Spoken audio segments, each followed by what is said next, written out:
입니다. 아멘. 오늘 예배를 통해 하나님께서 우리에게 주시는 말씀 사도행전 10장 13절에서 23절까지 말씀입니다. 이 살아계신 하나님의 말씀을 진경진 자매가 낭독할 때 하나님의 음성을 들으시기 바랍니다. 또 소리가 있으되 베드로야 일어나 잡아 먹어라 하거늘 베드로가 이르되 주여 그럴 수 없나이다. 속되고 깨끗하지 아니한 것을 내가 결코 먹지 아니하였나이다 한데 또 두 번째 소리가 있으되 하나님께서 깨끗하게 하신 것을 내가 속되다 하지 말라 하더라. 이런 일이 세 번 있은 후 그 그릇이 곧 하늘로 올려져 가니라. 베드로가 본 바 환상이 무슨 뜻인지 속으로 의아해하더니 마침 고넬료가 보낸 사람들이 시몬의 집을 찾아 문 밖에 서서 불러 묻되 베드로라 하는 시몬이 여기 유숙하느냐 하거늘 베드로가 그 환상에 대하여 생각할 때에 성령께서 그에게 말씀하시되 두 사람이 너를 찾으니 일어나 내려가 의심하지 말고 함께 가라.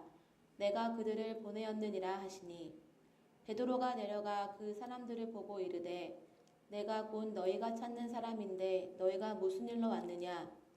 그들이 대답하되 백부장 고넬료는 의인이요 하나님을 경외하는 사람이라. 유대 온 족속이 칭찬하더니 그가 거룩한 천사의 지시를 받아 당신을 그 집으로 청하여 말을 들으려 하느니라 한데 베드로가 불러들여 유숙하게 하니라. 아멘. 하나님의 말씀입니다. 하나님, 오늘 또 우리에게 새롭게 말씀하시는 그 새 음성을 듣게 하소서.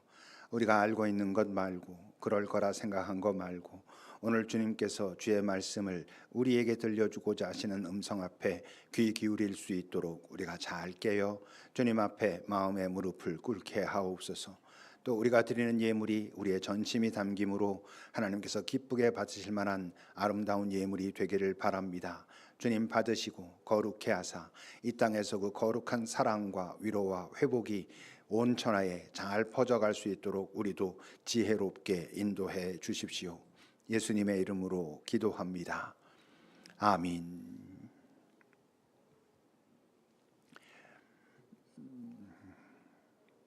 하나님은 매우 섬세한 분이십니다. 여러분들에게 그 경험이 모두 있기를 바랍니다. 하나님이 참 섬세하시구나. 네, 이걸 아시는구나. 이렇게 다가오시는구나. 이것을 다 경험하시기를 바랍니다. 하나님이 섬세하시다는 것은 뭘 전제한다고? 그분이 우리를 아신다는 것을 전제하는 겁니다. 아시니까 그 각각 다 다른 그 사람과 상황에 맞게 합당하게 함께 하시는 그런 하나님이시라는 거지요. 특히 여러분 우리의 만남에 있어서 그렇습니다. 이 땅에 많은 그 우연의 만남들이 있습니다. 스쳐가는 만남들이 있죠. 근데 어떤 만남은 하나님께서 정말 기대하시고 마음을 졸이시고 어떤 의미에서 하나님의 중매, 하나님께서 누구와 누구를 만나게 하시기를 기뻐하시고 그들이 선하게 그 만남의 관계를 이루어가기를 원하시는 그런 만남이 있는 것이죠. 다윗과 요나단의 만남이 그럴 것입니다. 그들이 어느 날 어떻게 만났지만 하나님께서 정말 주의 깊게 바라보셨던 그런 만남. 우리가 지난번에 봤던 바울이라고 하는 사람과 그 아나니아의 그 만남, 하나님께서 참 치밀하게 개입하셔가지고 그들을 만나게 하셨던 그 만남이 있었죠. 하나님께서 개입하신, 하나님께서 기대하시는, 하나님께서 중매하신 만남은 사실 시간이 가면서 그 당사자들이 그것을 알 수 있습니다. 너랑 나랑 만난 게 우연 아닌 거구나. 너랑 나랑 이렇게 만난 거에 하나님이 함께 하셨구나. 하나님이 기대하셨구나. 하나님이 마음 졸이시며 우리가 잘 그 관계를 이루어 가기를 원하셨구나라는 것을 알 수 있게 됩니다. 여기는 우리도 그러기를 바랍니다. 여기는 우리들이 지금 이렇게 만났는데 어떻게 급입교회라는 데를 가서 보니까 우연히 만났고 그냥 그렇게 헤어지는 관계가 아니라 시간이 갈수록 하나님께서 나와 이 사람을 만나게 하셨구나. 하나님께서 중매하셨구나. 이런 것을 점점 깨달아가는 그런 만남이 될 수 있기를 바랍니다. 서로에게 하나님의 메신저가 되는 것이죠. 서로에게 하나님의 지팡이와 막대기가 되는 것이죠. 그래서 때로 돕고 때로 함께하고 위로하고 때론 사랑의 마음으로 꾸짖고 그래서 서로 함께 성장해가는 그런 만남이 이루어지기를 바랍니다. 오늘도 마찬가지죠. 이제 베드로와 고넬료의 만남의 사건들이 진행되는 중입니다. 9절입니다. 이튿날 그들이란 지난주에 이제 고넬료가 하나님 앞에 기도하는 중에 하나님의 사람이 나타나 가지고 말하죠. 너의 그 모든 기도와 너의 그 구제를 하나님께서 아시고 그것을 받으셨다. 그래서 이제는 너에게 또 주님께서 더 깊은 곳으로 안내하는데 저 요빠라고 하는 곳에 베드로가 머물고 있는데 그에 가서 그를 너희 집으로 청해서 그의 이야기를 잘 들어라 라는 이야기를 기도 중에 이제 고넬료가 듣지요. 그래서는 사람들을 선택해 가지고 지금 요빠에 있는 베드로에게 사람을 보낸 것입니다. 그래서 그들이 그렇게 가다가 그 성에 가까이 갔을 바로 그때 그들은 그렇게 가고 있는데 또 그때 베드로는 기도하러 올라갑니다. 나중에 보면 알겠지만 그 기도하면서 이 상황에 대한 이야기를 하나님께로부터 듣게 되지요. 그러니까 고넬료도 뭔가를 열심히 하고 있고 베드로도 뭔가 열심히 하고 있는데 거기에 하나님께서 함께 하심으로 어떤 그 모두가 함께하는 어떤 사건이 지금 진행되고 있는 것입니다. 그 기도 중에 이제 베드로가 기도하려고 지붕에 올라갔습니다. 시각은 12시 정오쯤 된 것입니다. 첫째 이제 어떤 환상을 보거든요. 어떤 환상이지? 10절부터 보십시오. 그가 이제 배가 고파서 먹을 생각을 가지고 있고 사람들은 준비하고 있을 때 그는 기도하며 환상 속으로 들어갑니다. 하늘이 열리면서 한 그릇이 이렇게 내려오는데 거기에 뭐가 있었냐면 땅에 있는 각종 네 발 가진 짐승, 기는 것, 공중에 나는 것들이 그 안에 있었습니다. 저 네 발 가진 짐승, 기는 것, 공중에 나는 것들은 뭐냐 하면 성경의 율법에 부정한 짐승들로 규정되어 있던 것들이었습니다. 이것들은 부정하니까 먹을 수 없다라고 율법에 규정되어 있던 그런 짐승들이 지금 베드로가 기도하는 중에 환상 속에 빠지게 되고 그때 그 장면을 보게 된 것이죠. 그런데 그 다음에 들린 음성은 조금 충격적이었습니다. 13절입니다. 소리가 들려오는데 베드로야 그것을 잡아먹어라 하는 소리가 들렸습니다. 분명히 그 짐승들은 부정한 짐승이고 먹지 않아야 되는 것이었고 그랬는데 이걸 잡아먹으라는 음성이 베드로에게 환상 중에 들린 것입니다. 그랬으니 처음에 그 환상의 음성을 들었을 때 베드로는 어떻게 생각했을까? 아마도 시험이라고 생각했을 것입니다. 베드로는 그 어떤 실패에 대한 좀 트라우마가 있는 사람이잖아요. 그러니까 그런 음성이 들었을 때 이게 또 하나님이 나를 시험하시나 하는 아마 생각을 가졌을 거고 그러니 어떻게 대답합니까? 14절입니다. 베드로가 대답하되 그럴 수 없습니다. 속되고 깨끗하지 아니한 것을 내가 결코 먹지 아니하였습니다. 지금까지도 먹지 않았고 지금도 먹지 않을 거고 앞으로도 그러지 않겠습니다. 제가 지켜가겠습니다. 아마 이런 태도로 그 환상의 음성에 대답했습니다. 베드로가 지금 이렇게 아닙니다. 부정하고 속된 것들 깨끗하지 않은 것들은 내가 먹지 않겠습니다 말하는 근거는 뭐예요? 율법에 그렇게 기록되어 있기 때문이에요. 하나님 말씀에 그렇게 기록되어 있기 때문에 그가 그렇게 말하는 거예요. 하나님 말씀을 잘 아는 것은 매우 중요합니다. 우리가 신앙생활을 하면서 하나님의 말씀이 도대체 뭐가 뭔지 모르고 한다는 것은 그 말이 안 되는 것이죠. 하나님의 말씀을 아는 것은 매우 중요한데 그 이상 중요한 게 있습니다. 그건 뭘 것 같아요? 그 말씀이 지금 나에게, 지금 여기서 나에게 무엇을 말씀하시는가 하는 것을 알아채는 것은 그 말씀의 기록을 알고 있는 것 이상으로 훨씬 중요한 이야기입니다. 15절을 보세요. 분명히 계명에는 그건 부정한 짐승이니까 먹지 말라라고 되어 있는데 바로 그렇기 때문에 베드로는 것을 알고 있었고 그래서 이것은 그럴 수 없습니다. 그러지 않겠습니다 라고 말하고 있는데 다시 음성이 들립니다. 하나님께서 깨끗하게 하셨다. 그러므로 네가 속되다고 말하면 안 돼. 이젠 이라고 말씀하고 있는 것입니다. 다시 말하면 바로 그것이 이젠 더 이상 더럽고 속되지 않다는 것이 하나님의 뜻이고 하나님의 마음이야. 그러니 네가 그것을 속되다고 말하면 안 돼라고 하고 있는 것이죠. 하나님이 변한 거죠. 분명히 하나님이 변했습니다. 근데 하나님이 이렇게 변하는 이유가 뭘까? 하나님이 변하는 건 그저 하나님 당신의 기분에 따라, 아니면 내가 이렇게 변해도 내 말 따르고 이렇게 변해도 내 말 따르는지 어디 너의 그 나에 대한 충성도를 한번 확인해 보자라고 해서 하시는 게 아니고, 그분이 뭔가 이전과 달라졌다고 한다면 그 변하는 이유는 그분의 사랑 때문입니다. 그분이 아시기 때문입니다. 뭘? 인간을 사랑하기 때문에, 인간의 연약함을, 더 나아가 인간이 악함을, 언제든지 나빠질 수 있음을, 자기 마음대로 나아갈 수 있음을 알기에 하나님이 어떤 한계 속에서 이렇게 말씀하셨다가 또 이렇게 말씀하셨다가 이러시는 겁니다. 우리 아기를 부모들이 키웁니다. 어린 아이에게 오늘 엄마가 괜찮아 하고 하하하 웃습니다. 근데 그 아이가 큰 다음에는 그건 절대 안 돼 라고 말할 만한 일들이 있습니다. 지금은 괜찮다고 하지만 그것이 정말 괜찮아서가 아니라 아직 그 아이가 아무것도 몰라서 괜찮다고 하지만 어느 정도 지나간 다음에 이젠 안 돼라고 말하는 것이 있을 수 있습니다.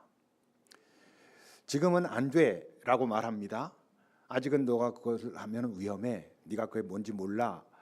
그런데 시간이 가면 괜찮아. 아니 오히려 해야 돼라고 말하는 것도 있습니다. 그건 그 엄마가 아빠가 변덕이 심해서 그런 것입니까? 아닙니다. 그 아이를 알기 때문입니다. 그 아이를 사랑하기 때문입니다. 그래서 지금은 안 되지만 나중에는 오히려 그걸 해야 돼라고 말하고, 지금은 되지만 이제 시간이 가면 안 돼. 더 이상 이제 네가 이젠 철들었고 이젠 알만하게 됐으니까 더 이상 이전처럼 그렇게 하면 안 돼라고 말합니다. 사랑해서. 하나님도 우리에게 사랑하기 때문에 마치 그분이 변하는 것처럼 보일 수 있습니다. 예수님도 그러셨죠. 원래 하나님의 생각이 그런 것이 아니라 너희들이 악하기 때문에 모세를 통해서 그렇게 말했었지. 그렇지만 실제 하나님의 마음은 그것 아니야. 이렇게 말했던 것처럼 하나님이 변하는 것 같지만 그것은 변덕스러운 하나님이기 때문이 아니라 우리의 연약함을 아셔서, 때로 우리가 악하다는 것까지 아시기에 하나님의 한계를 조금씩 다르게 하신다고 하는 거지요. 여러분, 하나님 율법의 핵심이 무엇입니까? 하나님의 율법의 핵심을 한마디로 말하면 큰 계명이라 할 수 있습니다. 큰 계명이 뭐죠? 하나님 사랑과 이웃 사랑입니다. 이 율법의 핵심, 본질은 변하지 않습니다. 하나님 사랑과 이웃 사랑이 하나님의 본래의 마음입니다. 그런데 어때요? 그 강론으로 들어가면 그것은 다양하게 달라지는 것입니다. 시대에 따라 다르고요, 상황에 따라 다르고요, 그 사람의 지금 상태가 어떠냐에 따라서 하나님을 사랑하는 방식은 달라지는 것입니다. 이웃을 사랑하는 방법도 달라지는 것입니다. 아니, 달라져야 하는 것입니다. 성경에 이렇게 기록되어 있기 때문에 어떤 때든 어떤 순간이든 어떤 상황이든 누구든 다 똑같이 해야 돼라고 하면 그것이 여러분 폭력이 될 수 있다고 하는 것이지요. 여러분, 산상수훈에서 오리를 가자고 하는 자에게 십리를 가져라. 네 왼뺨을 때리면 오른뺨도 내줘라. 네 겉옷을 갖고자 하는 자에게 속옷도 줘라. 이렇게 말씀하셨습니다. 그 말씀하시는 본질, 영혼을 아는 자의 이 땅에서의 삶의 태도라고 하는 것은 맞지만 그것이 적용될 때는 다 다르게 적용돼야 하는 것과 같은 것입니다. 다 다르게 우리가 깨닫고 알아야 하는 것이죠. 그러니 여러분, 정말 중요한 게 뭐겠어요? 하나님의 말씀이 분명히 기록되어 있는데 그것이 언제든 달라질 수 있다면, 다르게 해석해야만 한다면, 그래야 될 때가 있다면 중요한 건 우리가 깨어 있는 것입니다. 잘 깨어서 하나님과 소통의 통로를, 그분과의 주파수를 놓치지 않고 있어야 그때 거기서 말씀하신 것이 이렇게 달라졌구나. 그래도 어떻게 말할 수 있어? 그때도 맞고 지금도 맞는 것입니다. 분명히 다른 것 같은데 맞는 것입니다. 왜? 누가 달라졌기 때문에, 우리 인간이 달라졌기 때문에, 그의 상황이 달라졌기 때문에, 그의 상태가 달라졌기 때문에. 그러니까 임기응변식으로 이런다 저런다라는 것은 물론 아니죠. 어떤 본질 안에 하나님 사랑과 이웃 사랑, 하나님의 우리를 향한 사랑이라고 하는 그 큰 틀의 범주 안에서 다양한 모습으로 섬세하게 바뀌어야 한다고 하는 것이지요. 근데 이게 낯선 거잖아요. 분명히 오랜 시간 동안 그것은 부정한 짐승이라고 규정되었고 그러니까 먹으면 안 된다라고 되어 있었고 그래서 사람들은 당연히 먹지 않았고 그건 금기시되었는데 오늘 하나님의 음성이 들렸는데 먹으라 하거든요. 낯선 거잖아요. 그러니 섬세하신 하나님께서 어떻게 하십니까? 16절입니다. 이런 일이 3번 반복돼서 일어납니다. 그릇에 있는 짐승이 보입니다. 음성이 들립니다.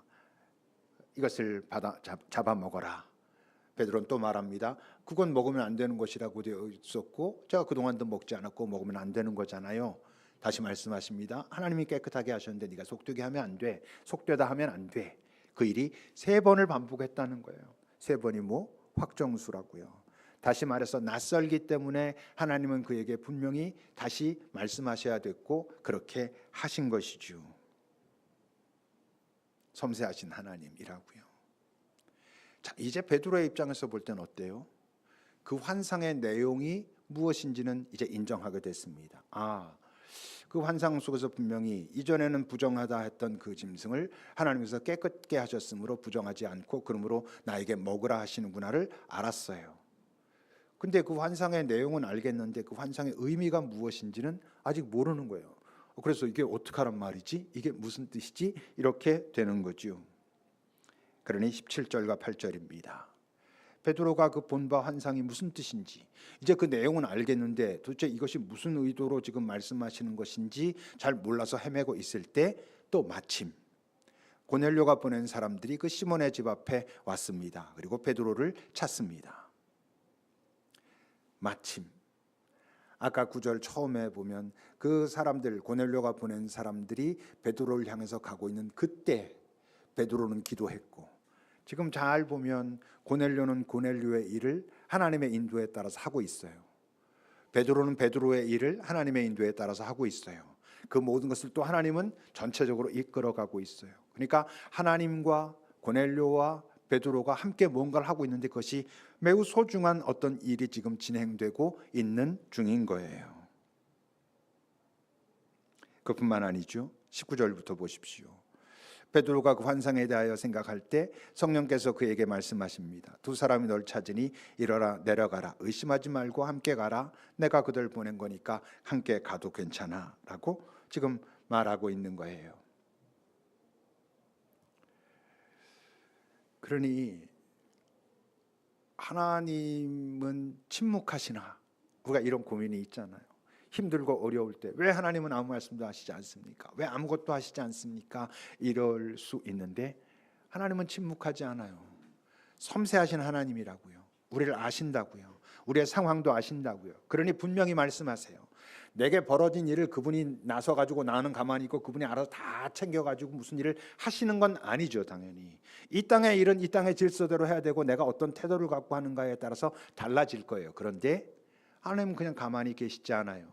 나에게 뭔가 말씀하고 계세요. 아주 섬세하게 그 상황에 합당하게 나를 아시기에 말씀하고 계세요. 그러니까 문제는 뭐? 내가 듣지 못하는 거예요. 내가 놓치고 있는 거예요. 오늘 고넬료가 하나님의 음성을 듣지 못했다면 지금 벌어지고 있는 일은 이루어지지 않아요. 오늘 베드로가 하나님의 음성을 듣지 못했다면 우리가 지금 보고 있는 이 일은 이루어지지 않아요. 하나님은 일하셔요. 고넬료는 듣고 따랐어요. 베드로도 듣고 따랐어요. 그래서 아주 소중한 어떤 일이 지금 벌어지고 있는 거예요. 대부분의 교회가 아마 모든 교회가 성경을 잘 압니다. 우리 교회가 제일 좀 하급에 속할지도 몰라요. 대부분은 아니시겠, 어떤 분들은 아니시겠지만 우리가 막 성경 열심히 읽어야 된다고 막 하고 막 성경 쓰기 하고 읽기 표 나와가지고 막 그 커뮤니티 만들어가지고 하고 막 이러질 않는단 말이죠. 잘하는 건 아닙니다. 우리가 물론 성경을 많은 교회들이 잘 압니다. 문제는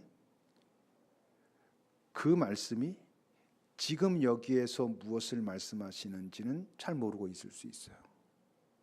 성경에 이렇게 기록되었기 때문에 이렇게 해야 돼 라고 말하는 것은 우리가 많이 하고 있고 많이 듣고 있고 어쩌면 우리도 그럴지 모르지만 지금 성경에 이렇게 기록되어 있는 이 말씀이 오늘 우리에게 말씀하시는 건 이런 의미야 까지 나가는 것은 우리가 놓치고 있을 수 있어요. 마치 부정한 짐승이니까 이건 먹지 마라는 그것만 알고 있고, 그렇기 때문에 지금도 그러니까 먹으면 안 돼라고만 말하고 있을 수 있단 말이에요. 근데 오늘 주님은 깨끗하게 했으니 먹어도 돼, 먹어야 돼라고 말씀하실 수 있거든요.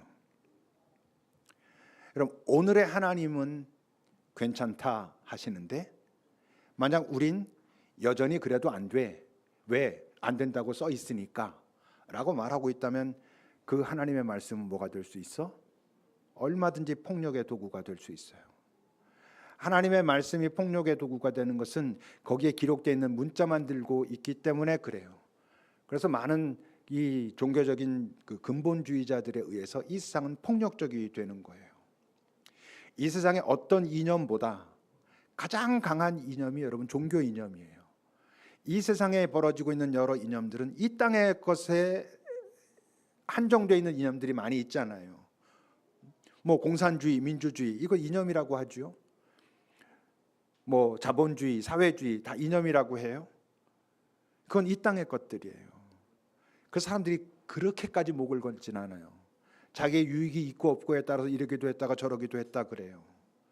그런데 여러분, 종교의 이념은 영혼과 다 있다고 하는 거예요. 목숨을 걸고라도 지키겠다고 하는 거니까 이건 훨씬 더 강력한 거예요. 근데 그 종교 이념이 왜곡되면 엄청난, 그냥 이 사회 이념보다는 더 심각한 폭력과, 그래서 전쟁이 일어나는 거예요. 여러분, 역사 속에 그 폭력과 많은 전쟁들의 근거가 성경이었던 적이 엄청나게 많아요. 왜 그래요? 교회가 그것을 방조하거나 앞에 나서기 때문이에요. 소위 성직자라고 하는 사람들이 그 말씀에 지금 여기에서의 하나님의 뜻을 제대로 이해하고 있지 못하니까 성경에 이렇게 되어 있으니까 이게 정당해, 순교를 하더라도 오히려 천국과 순교자가 돼 더 영광스러워, 이렇게 하니 더 세상은 나빠지고 망가지고 험해질 수 있는 거예요. 얼마든지 성경은 폭력의 근거가 될 수 있어요. 얼마나 떳떳하겠어요. 하나님이 나에게 이렇게 하셨으니 난 당당해라고 하는 이 땅의 많은 전쟁, 지금도 저 세상 곳곳에서 벌어지고 있는 그 종교적인 색깔을 띠고 있는 전쟁들을 여러분 보셔야 돼요. 그러면 하나님의 명예는 땅에 떨어지는 거예요. 지금 여기서 말씀하시는 하나님의 음성을 제대로 듣지 못하면 우리가 믿는 그 하나님의 명예는 땅바닥에 떨어지게 돼 있어요. 이 시대 우리 한국교회는 어떤가요? 이 시대 한국교회는 깨어서 오늘 지금 이 땅에 말씀하시는 하나님의 음성을 제대로 알아차리고 있는가 고민해야 돼요. 적어도 지금 이 땅에 목소리를 크게 내고 있는 주류 기독교가 가지고 있는 그 인식은 하나님의 그것과 같지 않은 것이 너무 많아요. 그래서 그들이 말하는 것에 의해서 소수자들, 약자들, 힘이 없는 자들은 더 힘들고 아프고 멸시당하고 이러고 있을 수 있어요. 그러니까 고민해야 되는 거예요. 과연 하나님의 마음이 정말 그런 걸까? 그래, 그렇게 기록되어 있기 때문에 그 말씀이 지금도 하나님은 그와 똑같은 의미로 말씀하시나, 혹시 내가 깨끗하게 했는데 네가 속되도 하면 안 돼 라고 오늘 베드로에게 말씀하신 것처럼 우리에게도 오늘 말씀하고 계시진 않는가를 고민하셔야 돼요. 근데 여러분, 무엇보다 하나님께서 오늘 또 깨끗하게 하신 것이 있어요. 뭐예요? 여기는 우리들이에요. 여기는 우리를 하나님은 오늘 또 깨끗하게 하셨어요. 여러분, 이거를 알고 해야 예배예요. 본질적으로 하나님이 나에게 생명을 주셔서 나를 깨끗하게 하셨지만 이 땅을 살며 또 여러 가지 혼탁해진 나를, 이 자리에 나와 있는 나를 또 깨끗하게 하셨구나, 그래서 거룩한 그 하나님을 예배할 수 있도록 하셨구나를 인식하고 있어야 예배예요. 그래서 거기엔 깊은 감사가 있어요. 깊은 감동이 있어요. 다행입니다 하는 마음이 있어요. 왜? 지금 성경에서 기록되고 있는 깨끗이라고 하는 그 단어가, 하나님이 말씀하시는 깨끗하게 하셨다라고 하는 그 단어가 얼마나 준엄한 것인지, 얼마나 중요한 것인지, 내 힘으로는 할 수 없는 것인지를 알기 때문에 거기엔 감동이 있는 거예요. 놀라움이 있는 거예요. 그래서 그렇게 하신, 깨끗하게 하신 분께 우리가 경배하고 예배하는 거예요. 이걸 알고 있어야 예배인 거예요. 여러분들도 돌아보셔야 돼요.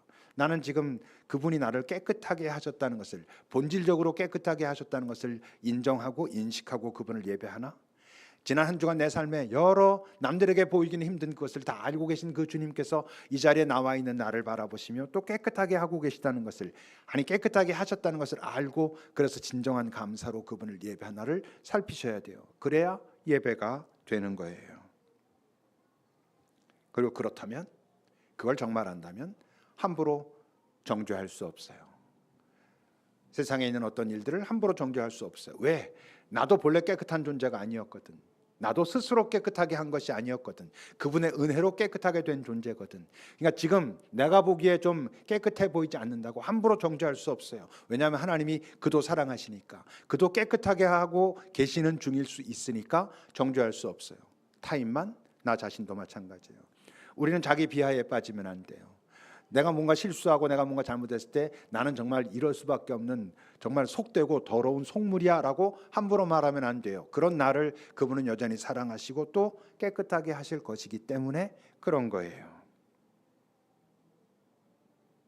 그래서 하나님의 음성을, 오늘 말씀하시는 음성을 들어야 돼요. 어제 알고 있는 하나님은 오늘 하나님이 아닐 수 있어요. 어제 A라고 말씀하신 하나님은 오늘 B라고 말씀하실 수 있어요. 그럼 어제 A가 틀렸기 때문에, 아니 어제는 A가 맞았어요, 오늘은 B가 맞을 수 있다는 것을 인정해야 돼요. 그게 여러분 전능하신 하나님을 인정하는 거예요. 자, 그런데 21절부터 보십시오. 이제 그 성령의 이야기도 듣고 베드로가 내려가서 그 사람들을 보고 묻습니다. 내가 바로 너희가 찾는 사람인데 무슨 일로 왔느냐? 그들이 대답합니다. 백부장 고넬료가 보내서 왔습니다. 그는 의인입니다. 하나님을 경외하는 사람이고 유대 온 족속들까지도 그를 칭찬했습니다. 그래서 거룩한 천사가 그에게 나타나서 말씀하셨고, 그래서 그는 이제 당신을 그 집으로 청하기를 바랍니다. 그래서 우리가 왔습니다. 이야기를 듣고 베드로가 일단 오늘 좀 쉬시오라고 방을 만들어 준 거겠죠. 베드로 같은 사람은 그날 밤에 이렇게 돌아봤겠죠. 전문 용어로 성찰했겠죠. 그 하루 동안에 있었던 일들, 그걸 하나하나 돌아보면서 베드로가 얼마나 또 다시 놀랐겠어요. 아, 이 치밀한 하나님, 이 섬세하신 하나님, 고넬료에게 그런 방식으로 임하시고 그에게 그렇게 가르치시고, 나에겐 또 이런 방식으로 일하시고 이렇게 하게 하시고, 성령은 이렇게 하시고, 이런 때에 그때에 이런 일이 벌어지게 하시고, 마침 이런 일이 벌어지게 하시고, 이렇게 하시는 하나님. 사건 하나하나만 보면 다 좀 이해하기가 어려운 사건들인데 그것을 하나로 하나님의 시각으로 하나님과 함께 보니까 전부 다 이해가 되는 거예요. 큰 흐름이 있는 거고, 거기엔 하나님의 사랑이 있는 거고, 고넬료를 아시고 나를 아시니까 이렇게 하셨다는 걸 베드로가 본 거예요. 놀라는 것이죠. 근데 여러분, 오늘 이 사건은 불과 몇 시간 동안에 이루어진, 아니면 며칠 동안에 이루어진 하나의 에피소드지만, 하나의 사건이지만, 여러분 우리 인생 전체도 이렇게 될 수 있어요. 우리의 인생은 모든 사건 하나하나가 독립적이지 않아요. 그 사건들은 다 연결되게 돼 있어요. 때론 나쁜 것도 있고 좋은 것도 있어요. 때론 잘못한 것도 있고 잘한 것도 있어요. 그 여러 가지가 다 연결될 수 있어요. 연결되게 돼 있어요. 그 나중에 가서 보면 결국 아, 이게 바로 합력하여 선을 이룬다는 것이 이것이구나라는 걸 알 수 있어요. 이 땅의 모든 사람들이 그렇진 않아요. 누가 그걸 경험하게 될 것 같아요? 하나님 곁에 떠나지 않고 계속 머물러 있던 자들이, 하나님과의 소통을 놓지 않고 있던 자들이, 지금 이 순간 이 사건은 이해되지 않지만 그분께서 나에게 이해시켜 주실 것이라는 것을 믿고 그 자리에 계속 함께 있던 자들이, 실수했고 실패했지만 때로는 악했지만 그럼에도 불구하고 그분이 나를 향한 사랑을 놓치실 리 없다는 것을 알기 때문에 또 여전히 붙어있던 그 사람들이 나중에 가서 보면 결국 이렇게 됐습니다라고 고백하게 된다고요. 하나님 곁에 끝까지 있었던 사람들의 인생은 힘들고 어렵고 아프고 슬플 수는 있어요. 그들도 그럴 수는 있어요. 그렇지만 나쁘고 악해지진 않아요. 내 인생이 참 힘들었습니다라고 고백할 수는 있어요. 여러분, 야곱이 그렇게 고백했어요. 그의 삶의 마지막 순간, 내가 130년 넘게 살았는데 내 삶을 한마디로 말하면 험악한 세월이었습니다라고 그는 말했어요. 그렇지만 그의 삶을 나쁘다고 우린 말하지 않아요. 많은 실수를 했던 사람이에요. 많은 죄도 저질렀던 사람이에요. 근데 그는 그래도 끝까지 하나님 곁에 있었어요. 그래서 그는 이스라엘이라고 하는 이름을 얻은, 그래도 나름 복된 귀한, 우리 믿음의 아주 소중한 인물이 된 그런 삶이 되었어요. 우리도 마찬가지예요. 여러분들의 삶에서 벌어지고 있는 어떤 사건 하나하나가 지금 이해되지 않을 수 있어요. 때론 정말 너무 힘들고 아파서 하나님을 원망하고 싶을 때도 얼마든지 있을 수 있죠. 우리의 연약함 때문에 실패하고 좌절하고 죄악 가운데 머무를 때도 있어요. 그래도 그분 안에 계속 있어야 돼요. 계속 따라가야 돼요. 나중엔 알아요. 그것들이 다 연결돼요. 나쁜 것은 나쁜 것대로, 좋은 건 좋은 것대로, 기뻤던 거 기뻤던 것대로, 슬펐던 건 슬펐던 것대로 뭉쳐서 내 인생이 되는 거예요.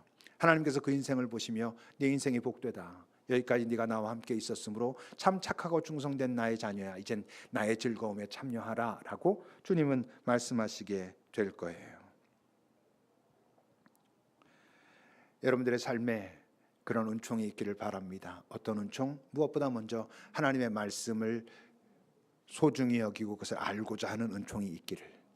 그러나 한번 들었던 그 말씀은 오늘 내게 새롭게 말씀되어질 수 있다는 것을 기억하고 오늘 또 하나님과의 소통을 놓치지 않는, 여러분 그런 인생을 살아가면 여러분들의 인생은 결국 복된 삶이에요. 하나님이 인정해 주실 거예요. 여러분들도 알게 될 거예요. 그 길을 가는 동안 함께 걸어갔던 사람들이 얼마나 소중한 하나님께서 중매에서 만나게 되신 사람들인가 하는 것을 깨닫고 또다시 감사하고 옆 사람에게 고맙다 말하게 될 거예요.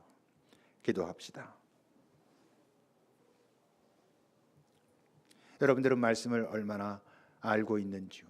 알기 전에 그 말씀을 얼마나 사모하시는지요?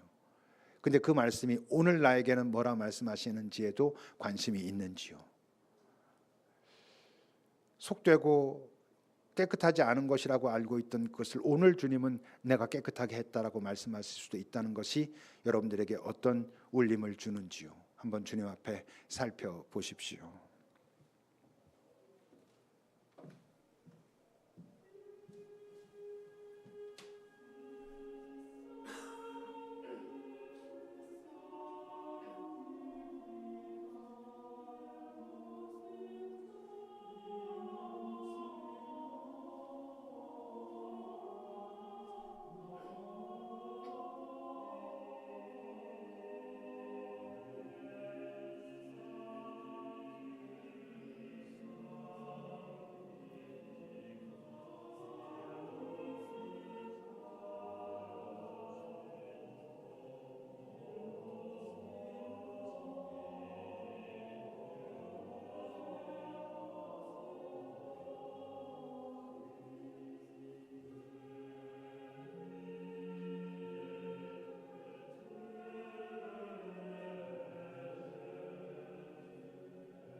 하나님, 우리의 신앙의 세월이 쌓이면서 이젠 어떤 말씀들을 보기만 하면 벌써 그것이 무엇을 말하는지 다 알 것 같은 그런 오류 속에 우리가 빠집니다.